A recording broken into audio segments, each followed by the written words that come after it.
I'm Jay Moran. I'm Bridget Jaipal Valenza. I'm Thomas O'Neill White. We need to get together and let our voices be heard.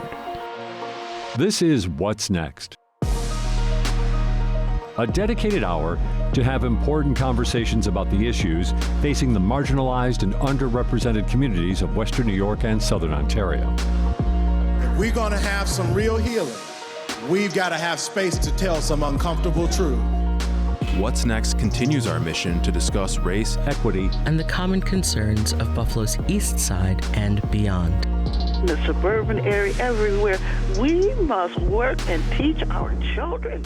This is What's Next. I'm host Thomas O'Neill White, and today we are talking art and an installation that has gained a large following over the last few months. The Blues, a 514 Community Memorial, an art installation honoring the victims of 514. Joining me today is Initiative Project Coordinator Brendan Bannon and writer Josh Thermidor.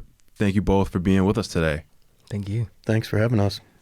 So, Brendan, how did the project get started? What was the inspiration behind it? Like Josh and like others who are facilitating the project, I was photographing the aftermath of 514. And I had been on the ground photographing and, kind of having that experience as a journalist. And like many projects, I kind of find a way to step in after the fact to continue the work, to continue to try and create meaningful connections in community. And through work that I do in something called the Odyssey Project, a program for combat veterans, I was in close contact with people at the National Endowment for the Arts. In a meeting, I heard about a project they were doing in Uvalde, and the massacre in Uvalde happened a couple weeks after the massacre here in Buffalo. Mm-hmm. And I asked, what about Buffalo? And it was turned back around and was kind of encouraged to come up with an idea of something to do that used art to mediate trauma and to work in community that had been subjected to hate-fueled violence. The National Endowment for the Arts is interested in supporting those programs, and so I proposed this, and it was approved for a special leadership grant given to the project through SEPA Gallery in Buffalo. And so did you immediately think flags, or what was the process behind figuring out like what type of art to use? Because it also isn't just flags, it's also haikus, and we can get into that in a little bit. So the flags are made with the cyanotype process. It's an age-old photographic process that uses light-sensitive iron salts to render an image. And one of the initial kind of thoughts was in the days after 514, there was the police tape everywhere. There were flowers encased in cellophane that people had left, and there was a lot of wind. So to me, I immediately thought of the kind of soundscape that was there and how haunting that was to remember it and recall it. That combined with this idea of making cyanotype flags that would transform that sound into something that was visually striking and beautiful kind of informed the idea. Cyanotypes are blue. Blues is a traditional musical form which transforms suffering, anxiety, depression into art. And so it's kind of a combination of all of those things that came together pretty quickly in my mind with this visual idea of presenting an overwhelming amount of flags as vessels for people's feelings, thoughts, and emotions. And so we created a series of workshops where community members could work together to facilitate workshops for other community members, and in each workshop create space for thousands of people to make their own flags as a testament to how they think and feel about what happened. So talk to me about the initial workshop. Was it overwhelmingly positive? Was there like immediate buy-in from the community? Or was there some like, well, what is this? I think we moved at the speed of trust through this project, and we moved kind of quietly and gently in the beginning. And you'll hear later from Cheryl Manny from the King Urban Life Center, who's had us out a number of times, Josh Thermidor, who's sitting next to me now, is really influential early in helping to build the crew of facilitators, but also in kind of conceptualizing an approach that uses writing and has another dimension to it beyond just the visual. And with all of those small steps in the beginning, I think we've been able to build a project that resonates with the community and feels to the community like it's theirs. Yeah, so Josh, let's bring you in, brother. Tell us about the spoken word component of this project. Yeah, I think that poetry initially just seemed like something that absolutely had a place in this project. And when Brendan sort of explained to me what the sort of function of the poetry would be, and, you know, he considered the constraints of what the size of these flags were going to be, I really wanted to keep things simple, but I also wanted the simplicity to lend itself to almost like a lean muscle, you know, something that was like really ready to expand and contract and do everything that it had to do effectively for the community. It had to serve the needs of the people who were utilizing it. And so the haiku really seemed perfect because it's a form that it tested against time. It's lasted for so long, and it's traveled through so many hands. You know, of course, originally in the hands of age-old Japanese poets like Busan and Kobayashi Issa and these sort of masters of the Japanese form. But the interesting thing about the haiku, and everybody knows like the sort of 575 thing, and it doesn't have to rhyme. The thing that I found interesting about the haiku that made it sort of intrinsically related to what we were trying to do is that the haiku comes out of a time when these poets are actually writing these longer form poems called renga sequences. And so poets would come together, and actually that 575 would actually be 575, 575, 575 over and over and over again. Each poet would contribute, or they would collaborate together to write these longer sequences.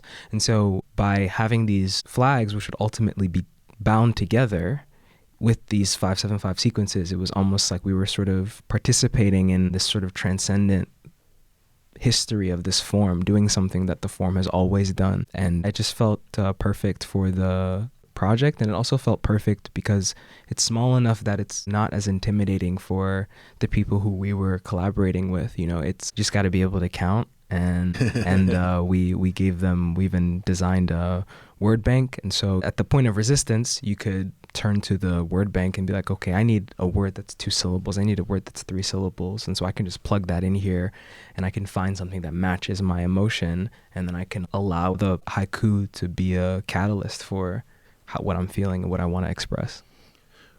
When you were collecting the flags, were there certain emotions that stood out to you that people had put on the flags or conveyed through that art form? I think one that sticks out to me still was when Brendan and I did the first workshop at Performing Arts. And it's one that I'm so incredibly impressed by. And it really, really encapsulated the fact that, you know, I saw this one and I was like, we're doing something right. It was a student had at the top of their cyanotype had put a timestamp, and it was like 000, like 0 o'clock almost, basically. And so that was like the title of their cyanotype. And the rest of the haiku was formatted like a text message. And it was like, no eggs today. It was basically like a conversation between a person who was at the store and a person who was not at the store. And the last line of it was, my last text to you. Oh, geez. And so they were able to sort of like, that's a real sort of exploration, a real sort of like, I feel like it's a great distance that the thing travels through, because that student, they weren't just thinking about, oh, I'm writing a haiku. They took something that could very well have been a reality of that situation, and they allowed the form to exist in a form that we would understand in the sense of the text message. And I think that was, for me, the emotion that I felt in that was, you know, this sort of almost like stale, kind of still sadness of just like everything that was held in that, and just imagining like those being the last words that you receive from someone. And I think that the sort of, you know, just, I think a feeling that just traveled through the entire project was sadness, but like we lost elders in that tragedy. And so a real sense of like being without, being bereft, you know, almost as though like everyone who was making a cyanotype was grieving a family member. And some people were grieving family members, actually. And so I think that was a consistent emotion that held true. We've got about 5 minutes left. I just want to bring up 514, pretty big press event out in front of the Johnny B. Wiley Pavilion. Can you talk a little bit about that day and having those flags hung up in front of the pavilion and having the mayor's office, a lot of local politicians and business leaders coming out to not only honor the victims of 514, but to honor what you guys have done here? I think it was really a remarkable day to be present to. There were thousands of voices of school kids, of elders, of people in nursing homes and special needs classrooms who were represented in the flags that were fluttering over us and over the dignitaries of the city and the county and the state. And those voices, to know that those voices were being amplified by an event like that was really remarkable. Like this show, like that moment, I wish that people could see, and they will be able to by going out and looking at the flags, just how many people have come together to say what they need to say about the loss, about the struggle, about overcoming, about community. One of the biggest motifs that happens over and over again in the workshops is about community, and there are high school students who are talking about the value of community in overcoming their grief and trauma. And, I think that was a demonstration of what's in so many flags, people really understanding that art can be a valuable way for people to heal, a valuable way for people to address the unspeakable and to have their thoughts and emotions recognized. Josh? So I was not here for the event. I was actually away at school, but definitely I had mixed emotions for sure. I was over the moon and incredibly proud of everyone that had just worked so hard, and to see it culminate in the city seeing all the work that they had done, and the city seeing all the work that their constituents had done, that their community members had done. This is a hard-nosed city, a steel city, it's a city of, and so, when I say that it's a city about tangibles. I think it's a city that the people, they want things, they know how to hold things in their hands, they know, they've got blisters and they can hold things, and they understand what it means to walk through the fire and to come out on the other side. And I think that, if anything, the feeling of seeing all of that come together, I hope that our community leaders and our elected officials take that serious, and moving forward, they just see that, these people need things in their hands. All we did was we just facilitated. We gave people the tools. We put materials in their hands, and they made the things themselves. And I think that that's emblematic, and that's representative of everything that the city's capable of. All right. Brendan and Josh, thank you so much. Thank you. Thank you. That was Brendan Bannon and Joshua Thermidor with the Blue Flags Memorial. Up next is Jay Moran with Bob James and Carolyn Damon. You're listening to What's Next, our place to discuss the important issues of our communities of Western New York and Southern Ontario. We want to hear from you. Click on the Talk to Us option in the WBFO app, and we will work to get your questions or comments on the air. Do you have a story or concern that we should be addressing? Email us using whatsnext@wbfo.org. Together we'll have the conversations that are needed. This is WBFO, your NPR station. Welcome to What's Next. Today, we're going to talk about mental health first responders. With us, Bob James. We've talked to Bob before from Western New York Vets. Bob himself, a former crisis services outreach worker. Bob, thanks for joining us again. Yes, sir. It's so great to be here. Thank you for having us. And Carolyn Damon, supervisor for Spectrum Cares. Hi, Carolyn. Hi, how are you? So, Carolyn, you're in the supervisor business, and we talk about mental health first responders. Talk about just the people that want to do this work, that come to find this way in the work. Maybe even share a little of your experience, how you came across doing this.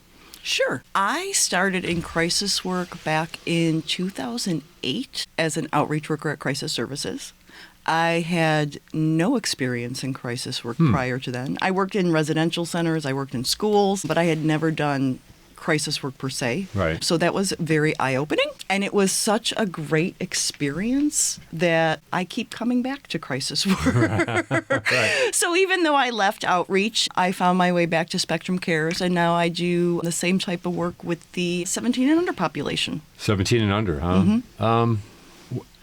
There's got to be a significant difference, I would think, to a certain extent. Or maybe not. Maybe I'm jumping to conclusions that what 17 and unders are dealing with are a little bit different than adults. Oh, yeah. Yeah. The issues certainly are different. The way you have to go about it is also different. Okay. Because when you have an adult client, you can talk to that client one-on-one. You don't have to get permission from anyone. You don't have to ask for consent from anyone. Right. You can just go out and do what you need to do to complete your assessment. Right. When it's children, you have to get permission from legal guardians. You have to get families involved. There's usually a treatment team of some sort, either school-based counseling or outpatient counseling. So there's a few more layers with the children just because of the age, and Right. that lends to that. But as far as issues that I see with the kids these days, so much of it involves social media, Really? school, bullying, cell phone usage. We keep going back to the phone, yeah. Yeah, I mean, there's just so much, and it causes so much anxiety and depression and exacerbates their suicidal ideations if they have them. And it's a lot that they're struggling with. At the same time, though, so then the problems are different. Well, what about, and you have to go through these layers, especially when it comes to young people. Well, once you're through all that, your approach, is it different with a younger person than an older person? I would say so. Okay. With adults, I think you can be a little bit more blunt and direct most of the time when you're out to address the concerns. Sometimes with kids, especially depending on the age, you have to finesse things a little bit, especially with the younger ones. If you're going to assess a kid who's like 4, 5, 6 years old, they may not even understand what suicide is. Right. And you have to find words and ways to explain it to them so that they understand. When you get into the older teenagers, it's a little bit different. They have a better understanding. And usually when you go to see them, they know why you're there. Right. So it's easier to be a little bit more direct with them. Bob, I heard you agreeing with a couple of things that Carolyn said there. Was your experience as well? Well, yeah. Yes, it was. And I think how it worked when I was at Outreach, and it was a long time ago that I was there, and we were talking a little bit about, Carolyn and I were talking earlier about how the technology has changed. Yeah. You don't have a beeper on your bedside table like we did back in the 80s that would go off in the middle of the night, but you have a cell phone. So when you're on call, it still comes in through a different technological tool. But once you get in your car and you go out to the situation, the crisis, to intervene, I think those skills haven't really changed in the current times. I think the basic thing about staying focused, knowing why you're there, having a team member you can rely on to make a determination. One example might be an elderly person that has fallen and they live alone and they have a neighbor that knows that they've fallen and they've hurt themselves and they have maybe a broken hip and they're declining that they have anything wrong with them. Ambulance might be called and can't determine what's going on. They think there might be something that's psychological or mental about it. So they call the crisis team to go out and make an intervention to assess a couple things. Is there risk involved? And is there some evidence of mental illness? If somebody might be delusional or hallucinating, or there's some evidence of mental illness paired with risky behaviors, then the team has the authority to be able to kind of really nudge someone and sometimes call the police and have somebody transported for an evaluation.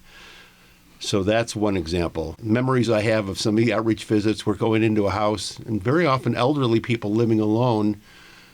I remember a couple of visits where the person had been hoarding stuff, and the only way to get from the front of the house to the back of the house was a little pathway along the floor where everything was heaped up to the walls to get from one end to the other. So to make an intervention, that's some evidence of some risks, some health risks, and we get a blitz team that comes in once the person's Blitz team? What's a blitz team? A blitz team is what it was called back then. Somebody will come in from the health department and assist cleaning up somebody's house so it's more habitable. All right. Okay. So they'll take all the stuff out there and make it cleaned it up and get the person back in the home to sustain them living in the community. But it might be some evidence of mental illness that people, this is a whole different science in terms of why people hoard stuff and save newspapers that go back 20 and 30 years. And go to almost junkyards and get stuff to fill up their houses. And those are things where the team would make an intervention, make an evaluation to determine what would be the best outcome, the way to support the person, kind of maintaining the level of health. So that's just a couple of different examples of the kind of things that we would see. And I would say for me, my capacity to have genuine, deep compassion came from doing that kind of work, seeing people that have kind of fallen through the cracks of the system and they're out on kind of the fringe in terms of what might be considered healthy on a lot of different levels. You really see people that you wouldn't see otherwise without doing this kind of work. So you develop a sense of compassion. And when Carolyn was talking earlier, I thought parents that have a child that has a very, very high fever, let's say 104 degrees, right. People know that as parents. But when you have another parent with you, it's much easier to stay calm and make a decision on what to do. But imagine if you're alone with a child like that, it's more of a sense of urgency and life and death and a crisis. So the beauty of working with teams is that you have somebody you can step outside if you have a moment to do that and make a decision on what's the best response we can use or we could bring to this situation. Appreciate Bob's story. I've said a lot here. No, I appreciate what you said there, Bob. And I'm going to turn kind of to Carolyn the same way. And we talked about this before we went on the air, that this would be a great opportunity to share some stories. And we want to make sure that we do our best to keep anonymity, of course. But how about for you, Carolyn? Is there a story from when you think of your career of dealing with crisis outreach, being a mental health first responder? Is there a story that kind of solidified your experience and made you know that A, you're doing some important work here, and B, that there was a reward for you and that there's a certain sense of personal, I don't know if satisfaction is the right word, but that the connection that happens when you know that you're doing the right work? Yeah. I don't know if I could pick one single story. Right. There are so many. Yeah. I think to piggyback on what Bob was saying, we did see that a lot in crisis services, especially with the elderly population, right. Because a lot of times they have medical issues that mimic psychiatric issues. Okay. So a lot of times we would get called out and we would have to make a clinical determination as to whether or not does that fall under mental health or is that a medical issue that they need to be seen by a physician, not a psychiatrist. Right. Those are always interesting. The hoarding, obviously, to have a peek at somebody's life and how they live and to see how their OCD has manifested into the hoarding situation. There was actually a client I went to see last week in CARES, and it was kind of a full circle moment for me because when I had worked in a previous role at a different agency, I had worked with this girl. She was about 5-6 years old at the time. Yeah. And I knew when I was leaving there, she was in the midst of getting removed from her family. Fast forward to last week, and I happened to go out to see someone, didn't recognize the name. She's in foster care, having some suicidal ideations. They weren't sure how to best assist her. Turns out it was the same little girl that I knew from when she was 5-6 years old. Oh, my gosh. I knew her mom. I knew her siblings. I was able to use that history that I had with her to safety plan and keep her at home and not have to go to the hospital. Did she remember you when you saw her? When I kind of jogged her memory and I was like, you remember I was at your house like every other week and I worked with your brother, and then she was like, oh my gosh. So yeah, that. Oh, good. And so that helped with the situation. I think it helped the whole situation and the whole crisis that we were dealing with at that moment. Just having that connection and knowing like that's somebody that I recognize in my life. So there's no substitute. Well, there is a substitute for experience, but experience pays off in these situations. For sure. Yeah, you never know when you're going to come back in contact with someone that you've helped before. What about keeping people with experience? Is that a struggle? What about this particular aspect of dealing with people, being a mental health first responder? I would say the nice thing right now about Spectrum Cares is that myself and the other two supervisors that are there, our director and our program manager, all three of us worked at Crisis Services Outreach together. Okay. So we all have that experience. Right. And we all really enjoy this field, so that's why we're all still here. Sure. I think the team that we have now definitely has a decent amount of experience. They're younger, but they're building. I think it's a type of work that you have to find out if it's for you. And I think some people do it and they find out it's definitely not for me. So I think that's where the turnover rate comes in sometimes with the crisis work. But I think once you find those people who really have that passion and the love for it that we do, you tend to stick with it because that's kind of your thing. Right. With us, Bob James and also Carolyn Damon, and we're talking about mental health first responders, those people who are out there who go into situations where they've got to make decisions about people and their current situations and make recommendations. I'll throw this out to both of you. What is the disposition that makes an ideal person to do this type of work? Or are there many factors involved there? I don't know. It's almost like a chicken and egg situation. Do you develop a sense of resilience from the work, or do you have a sense of resilience that leads you to do the work? I don't know. Right. But I know that having done the work for a while, you develop a sense of resilience because you have to stay focused and stay in the moment and work closely with another person that sometimes you may not agree in terms of what the best outcome might be, but you have to work out a solution between two people in terms of what the best response might be. Any expansion on that thought, Carolyn? I think I tend to agree. I'm not sure which comes first either. I do think you have to have a real passion for the unknown and uncertainty and every day being different.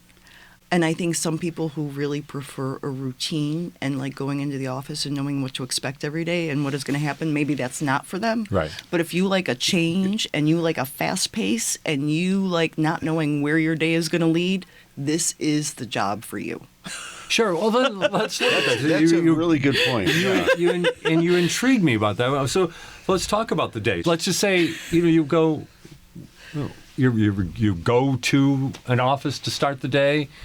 Then what's going to happen? You might be. Is it possible you might be sitting for hours?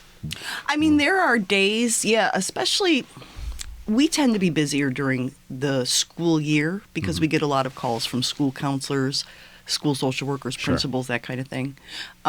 During the summer, sometimes there's not as much going on, and sometimes it's a little bit quieter, but somebody's always having a crisis somewhere. Right. And we are always needed somewhere. Right. So, there's days I will walk in the office at 9 a.m. and I could be out the door to a school in Akron.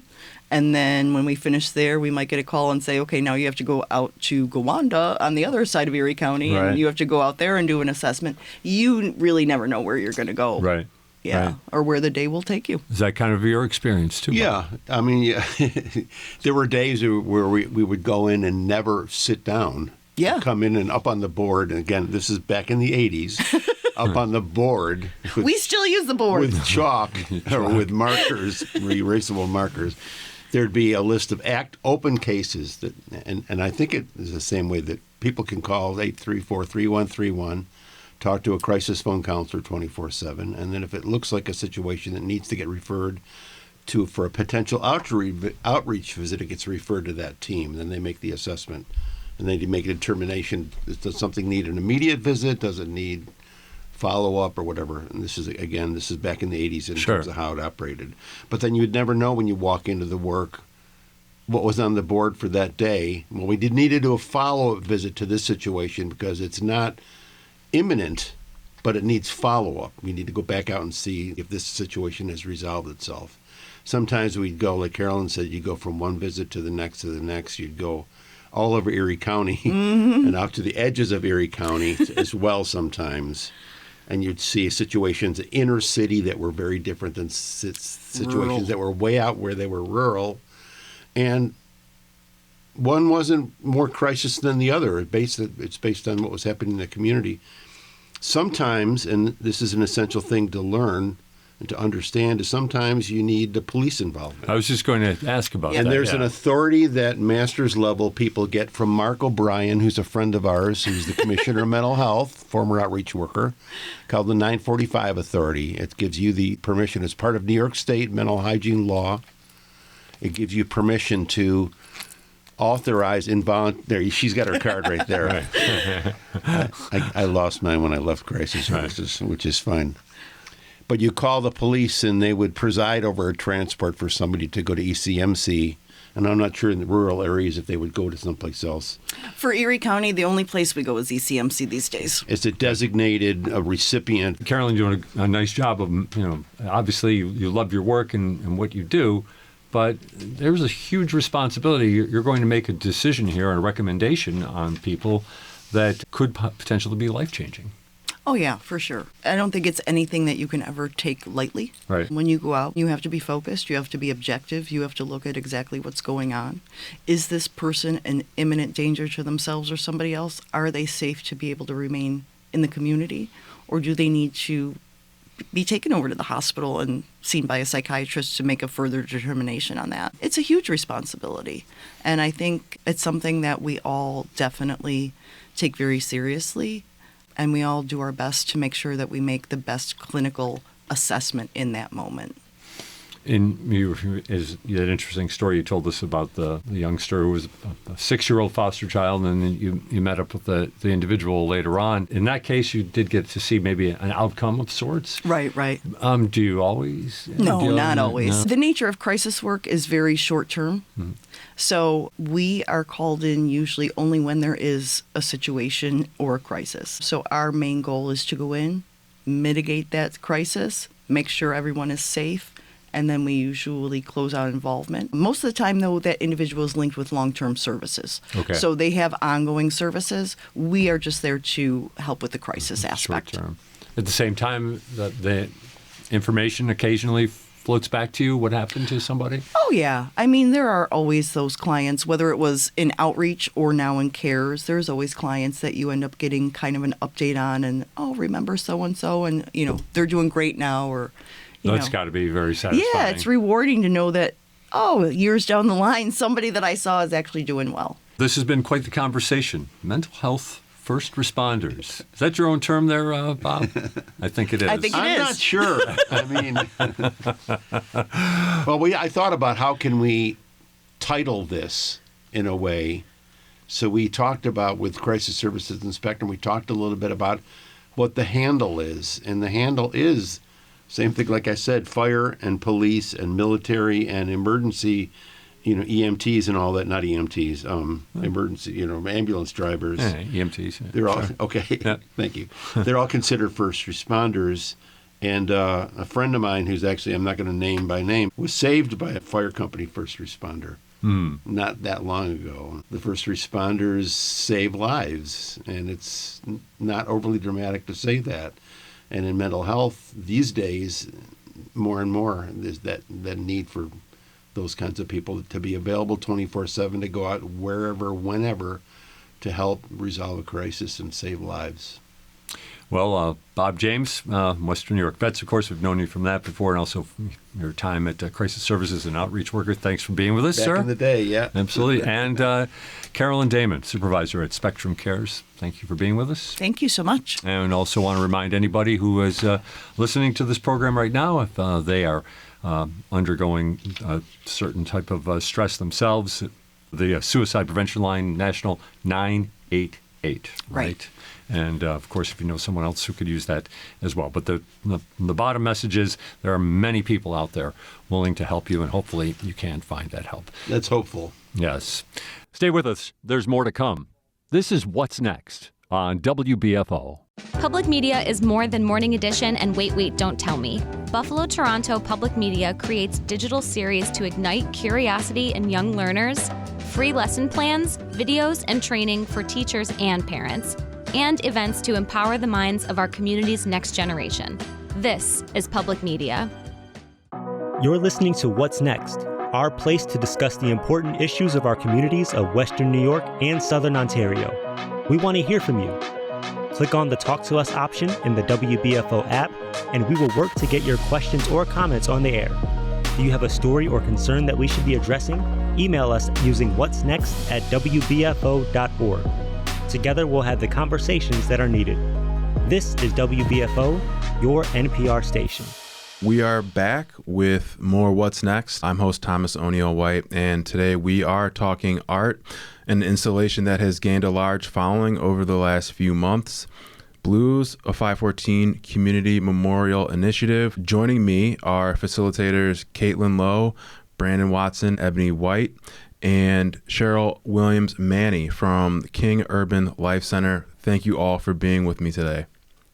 Thank you for having us. Thank you. Thank you. Let's go back to the second anniversary of 514, the press event with the mayor's office, a lot of local politicians, business leaders from all across Western New York were there. It was a pretty big deal. Brandon, you had the chance to talk, and you described this initiative as a unifying force. Can you get a little bit more into that?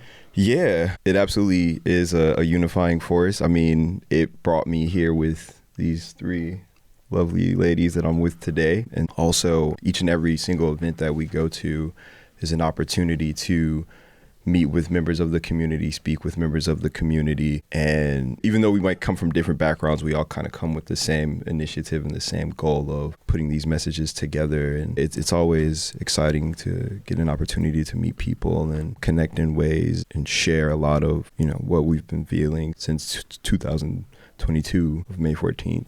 Mm-hmm. And getting those thoughts out there. And I asked Josh this same question when y'all were collecting all of the cyanotypes. Like, when you read them, were there certain emotions that stood out to you from the art that was made? What the community was saying through that art? Yeah, absolutely. Because I think you got every single range of it. And I think that was one of the things that was like the most insightful, is that, some people made very positive messages, but some people were angry, and deservedly so. And then some people also talked about just still living in that fear. There was a young girl at Leonardo da Vinci High School who was telling us that she grew up a block away from the Tops on Jefferson Avenue, and how she just kept thinking about how she was happy that she moved away. I think that's like one of those things that like always stands out, because she was just like, had she had not moved away, she might have been there that day. And I think that that's real for everyone that's still living in the inner city of Buffalo. We're still feeling a lot of different emotions, and I don't think that, right. That it still continues. Yeah. What about you, Caitlin? I definitely agree with Brandon. I feel like, okay, honestly, I can be a little pessimistic sometimes.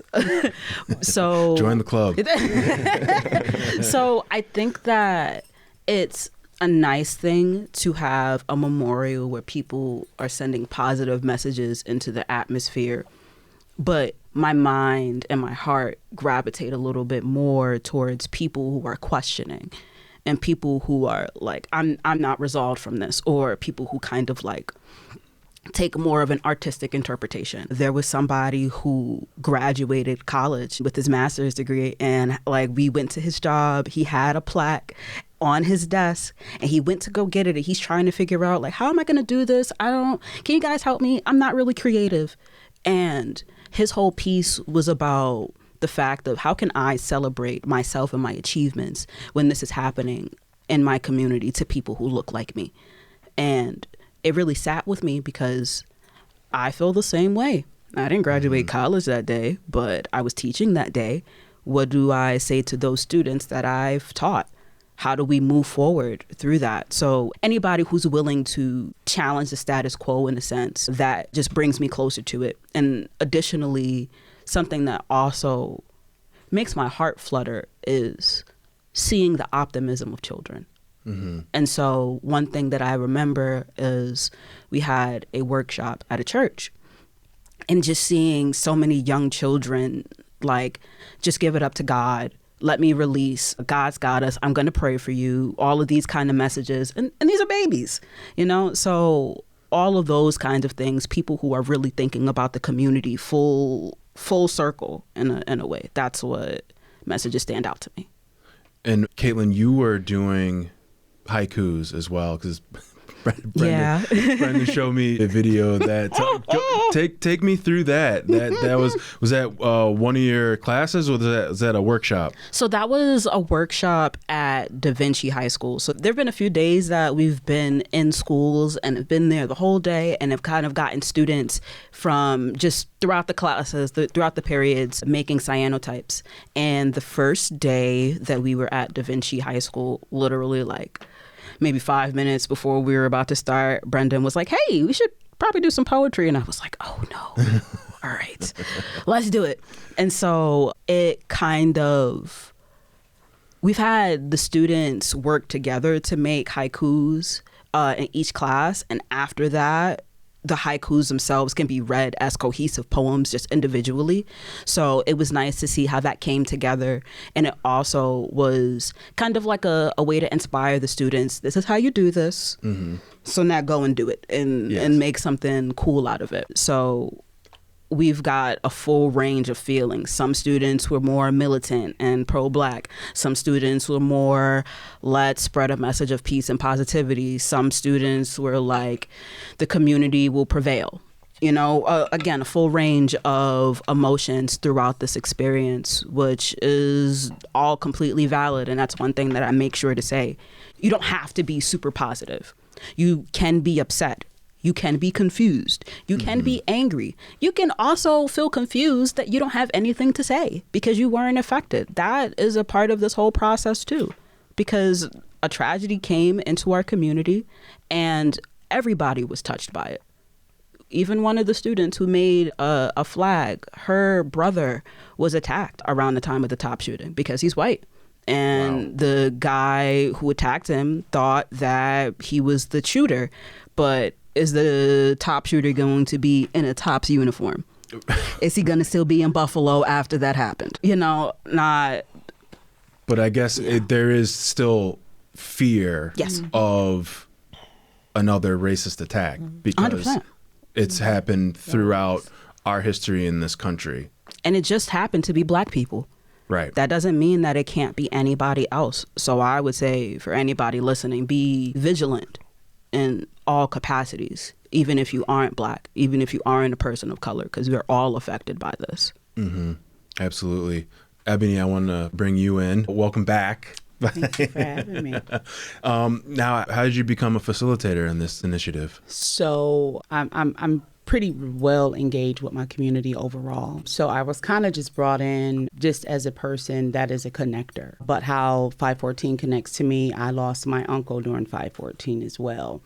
And, you know, I think there was some like, is this safe for you to do? Is this okay for you to do, to be in these spaces? As we embark on, 2 years, I will say being in the spaces and engaging with my community overall has been extremely helpful for me. When I look at healing, we talk about this project as being some sort of healing, and healing has pain. Healing has some excitement. So it captures healing in every way. So to even engage with individuals who are still angry, that's part of healing. It's still painful. It's painful for me, but I find that we do this transference in these facilitated groups of hope. So when they look at me, my desire is not to create, if you're mad, I want you to stay mad. But when you see me and they're like, oh, but you're connected, but you're still standing. If that gives you some hope and some inspiration, so be it. Because so many on the outside have given that to me. And that has allowed me to still stand flat-footed, 10 toes down in the space in which I love. Even as you were sharing the story about the young girl who felt like she was glad that she had to abandon her community. That hurts my heart. Mm-hmm. So on one place, you say, well, I moved to safety, but you have to abandon what is home. Right. For me, this is my home. No, home doesn't have everything, all of the bells and the whistles, because we have been disenfranchised and lack of investment, but it's still my home. No one should have to feel safety by leaving their home. And that's a real thing for me. I want to ask you, being so entrenched in the community, 2 years on from this tragedy, have you seen progress?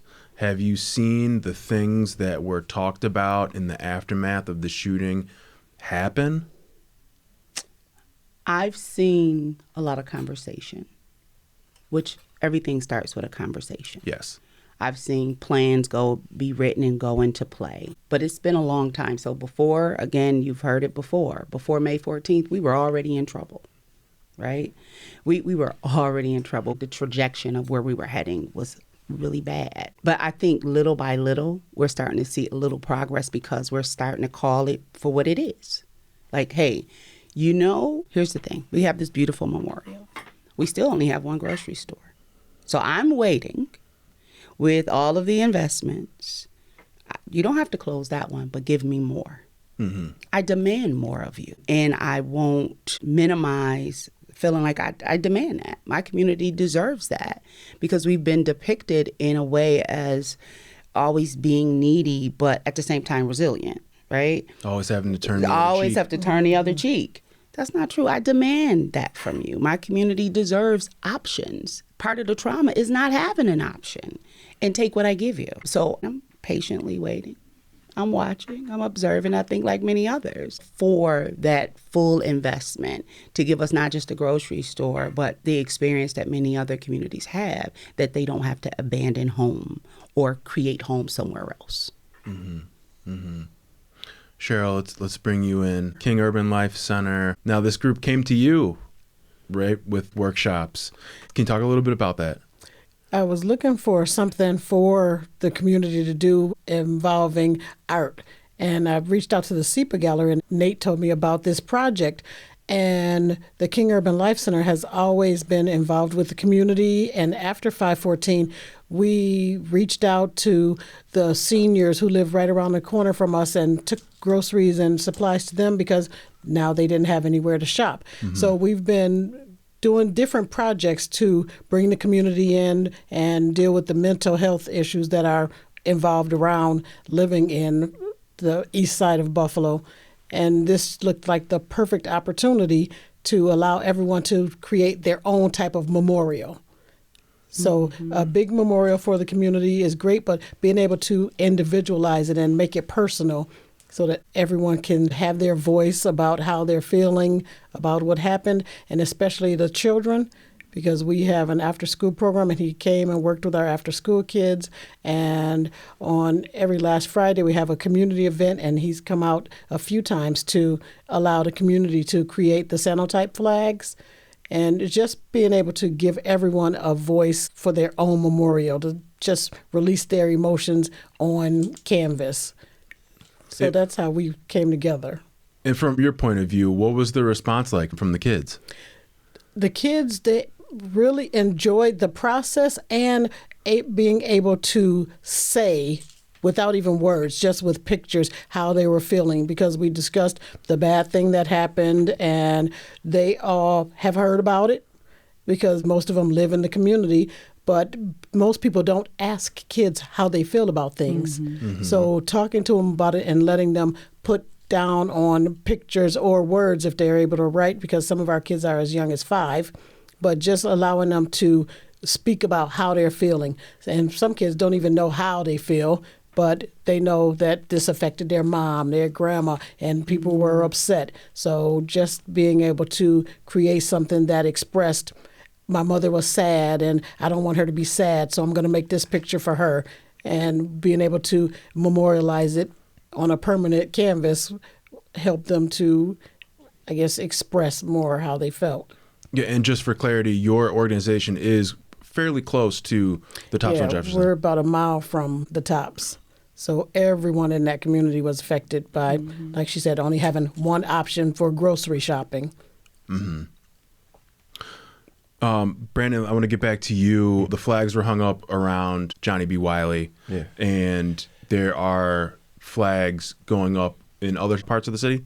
Yes, correct. So we also have some right by the Frank Merriweather Library, and then there's a parking lot right across from the Tops on Jefferson Avenue where flags are on display, and we're continuing to display flags throughout the rest of the city. Can you talk about the partnership with Roswell, SEPA Art Gallery, and the National Endowment of Arts? And how'd you get those heavyweights to partner with you guys and sponsor this? I mean, to be honest, just asking and just saying like, hey, you know, like, we're doing this thing, and are there opportunities for us to collaborate together? And so, we're grateful for the NEA and Roswell and SEPA for, giving us that yes. And I think they gave us, in turn, they empowered us. And so in turn, we are empowering the people now to come out and make cyanotype flags with us. And there'll be more flags in schools? Do I have that right? Correct. So we've been working alongside Say Yes as well, and we've been having some partnerships with other schools, a part of BPS. But yes, the goal is to go school-wide. And full clarity, I did make a flag. I didn't even know what I was doing. I was at Kleinhands. I saw my Buff State partner, Caitlin Lowe, and she said, "Hey, do this." And I said, "Okay." And then I got the full story, that it's a beautiful thing. And our conversation that day was, Caitlin, you wanted to make 10,000 of these. 10,000. It's a huge, huge goal. Were you able to make 10,000, or this is a continuing process? No, this is a continuing process. I think that, honestly, if we were to make 10,000 flags in the few months that I've been a part of this project, I think that we would spontaneously combust. But we are still in the process of making. So if there's anybody who wants to come to a workshop, we're still having them. This is open for everybody, to the community. We are in Buffalo Public Schools. We have gone to churches. We have gone to nursing homes. We're trying to impact and at least get the voice of everybody who could have been touched by this tragedy. So it'll continue on for however long? So it'll continue along until the funding dries out. When the funding dries out, then we're going to try to figure out how to pivot. But before it dries out, if there is anyone who desires to sponsor, please contact us, because we don't want it to dry up at all. No, not at all. We want to be able to continue to allow community members to leave their mark, their messages throughout the community. Thank you, Ebony, for that beautiful shameless plug. Please, if you want to make some beautiful artwork, if you want to be part of a large community endeavor, help us do that, And so what's next, Cheryl, for the King Life Urban Center? On May 31st, you talk about a shameless plug. Yes. We are having our Family Fun Friday, and the Blue Flag Project will be there. So if anyone wants to stop in between 5:30 and 7:30, they can come and create their memorial flag at that time. And we're located at 938 Genesee Street. So May 31st, come on down and create your memorial flag. Ebony, what's next for you? Brandon and Caitlin, what's next? What's next? I think we continue the initiative, and with the 514 memorial that we're working on, and I'm just encouraging everybody from every community to reach out. This is not exclusive to anybody. We all have our own traumas and other pressing issues that we need to address. And so, yes, this is a memorial dedicated to 514, but we also understand that there's a lot of hurting going on throughout the rest of the city, the country, the world. And so we encourage everyone to reach out and collaborate with us. Could we see more workshops outside of the city in like suburban school districts or suburban churches? Yeah. And have those flags fly? Mm-hmm. Yeah, I think if they ask in churches, mosques, synagogues, you name it, we're open to it. Certainly. Yeah, I would agree. I think that for me, I'm definitely trying to figure out ways to use my creative endeavors to embolden this project. I want to figure out ways to add video, to add poetry, more than what we're already doing.